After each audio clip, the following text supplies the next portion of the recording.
দেখা যায় মাসে যদি 2 থেকে 3বারও বের হই, ওই দিনই খুব ভিডিও এবং ছবি তুলে রাখি, যখন যেটা ভালো লাগে তখন সেই সুবিধা মতো এটা আপলোড করে দিই।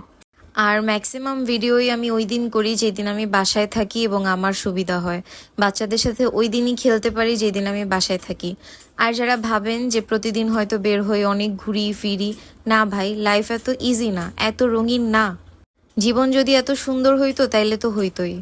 আর মেডিকেল কলেজে পড়া এতটাও সোজা না, আমাদের অনেক প্রেসারে থাকতে হয়, ডিউটি, ক্লাস, টেস্ট, পরীক্ষা, কত কি।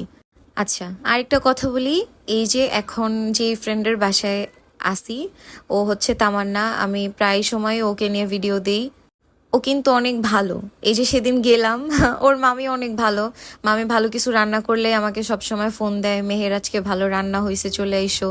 ইভেন আমি খাওয়ার পরও মামিকে ভালো একটা রিভিউ দেই, মামি অনেক খুশি হয়। এমন মামি আজকালকার যুগে পাওয়া যায় না।